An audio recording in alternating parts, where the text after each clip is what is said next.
दलित संगठनों का गुस्सा। क्या ये देश आरएसएस वालों के हिसाब से चलेगा? गोहाना की सड़कों पर बवाल, एसडीएम को ज्ञापन सौंपा। किसने क्या कहा? देखिए गोहाना से एक रिपोर्ट। ये गोहाना और गोहाना क्षेत्र के आसपास के दलित और पिछड़ी जातियों के लोग हैं जी, और जितने भी संगठन हैं एससीपीसी के, वो सभी जो है ना यहाँ पर पहुंचे हैं। और हमने जो है ना जवाहरलाल नेहरू पार्क में सब इकट्ठे हुए थे, वहाँ से प्रदर्शन करते हुए हम हमारे बाबा साहब भीमराव अम्बेडकर चौक पर पहुंचे हैं।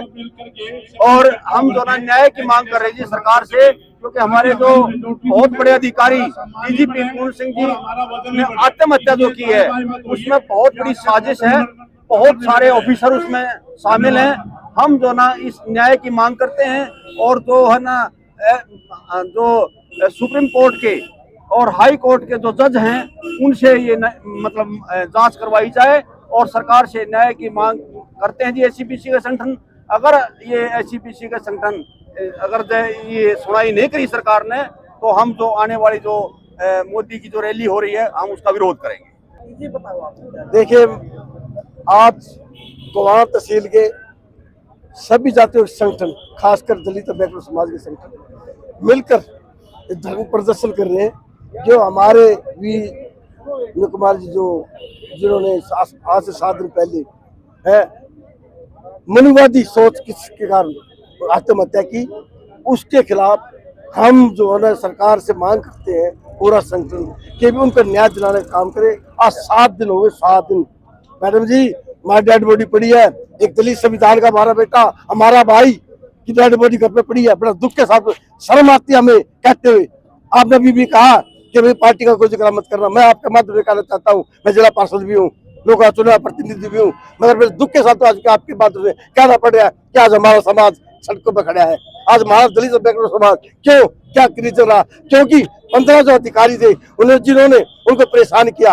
मैं तो आपके माध्यम से कहना चाहता हूँ कि उनकी रिपोर्ट आई हुई है, जो है मैं आपके माध्यम से हमारा मांग समाज करता है, पूरा दलित और बैकवर्ड समाज, मगर मैं आपके माध्यम मांग करता हूँ उनको कड़ी से कड़ी सजा देने का काम का।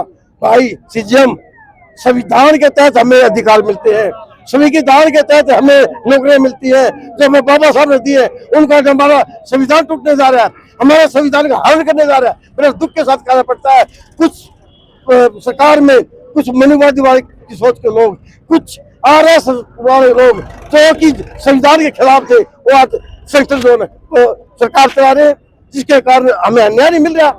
तो मैं आपके माध्यम से कहना चाहता हूँ, मांग सबकी हमारी है कि न्याय देने का काम करे। जब तक न्याय नहीं मिलेगा हम सड़कों पर रहेंगे। और हमारे जो हमारे देश के प्रधानमंत्री जो है वो 17 तारीख को आ रही है, अगर न्याय नहीं मिला तो पूरा दलित और बैकवर्ड समाज उनके खिलाफ धरना प्रदर्शन मिलेगा। मैं ये कह रहा था जी, एक तरफ तो ये पार्टी ये बोलती है हम एससीपीसी की पार्टी है, दूसरी बात ये है जी सबसे ज्यादा अत्याचार आप 11 साल का रिकॉर्ड आगे देख लो, सबसे ज्यादा अत्याचार एससी और बीसी पे हो रहे हैं। मैं इसको जनाब सैनी को चेतावना चाहता हूँ, यह तो हमारे को न्याय दिया जाए, नहीं तो ना तो ये प्रोटेस्ट करें, उसके बाद हम रोड जाम करेंगे। जो 17 तारीख की रैली है, माननीय प्रधानमंत्री जी, अरे हम उसका बहिष्कार करेंगे, चाहे हमें कुछ भी करना पड़ो। कभी हमारे पे जो हमारी टॉप के लीडर है, जो जज साहब, उन पर जूता उठाया जाता है। कभी हमारे जो टॉप के वो हरिओम वाल्मीकि उनको बेरहमी से पीटा जाता है। कभी हमारे जो ये है अफसर आईजी साहब है, जो 2nd क्लास के अफसर होते हैं, उनके साथ ऐसा उनको इतना मजबूर किया जाता है कि वो आत्महत्या करने के लिए मजबूर होते हैं। मैडम जी, जो ये सरकार है, ये सरकार दलित और पिछड़े की नहीं है, ये संघियों की सरकार है। और संघी नहीं चाहते कि कोई दलित पिछड़ा अफसर कोई ऊपर आए, व्यवस्था में बैठे। अभी ये भाई पूर्ण सिंह जी हैं, जो ये एक संघी सोच के कारण तो उन्होंने आत्महत्या की है। एक डीजीपी का कार्यकाल पूरा होने के बाद उसको एक्स्ट्रा एक्सटेंशन दी जाती है, और एफआईआर में जो सुसाइड नोट जो भाई पूर्ण सिंह ने लिखा है, वो बहुत बड़े ये नहीं है उसने एक दिन हत्या की है, वो तो हर रोज हत्या के बारे में सोच रहे अपनी। हर रोज वो अलग अलग उस केंद्र पे सोच के जब उसने वो सुसाइड नोट बनाया है। और एक जब यूपीएससी का एग्जाम होता है, आईपीएस जो लॉबी की जो एग्जाम होती है, जो मॉनिटरिंग होती है, उसके अंदर उस आदमी की पूरी अक्षमता देखी जाती है कि भाई इस आदमी के अंदर कितनी अक्षमता है, जब उसका सिलेक्शन होता है।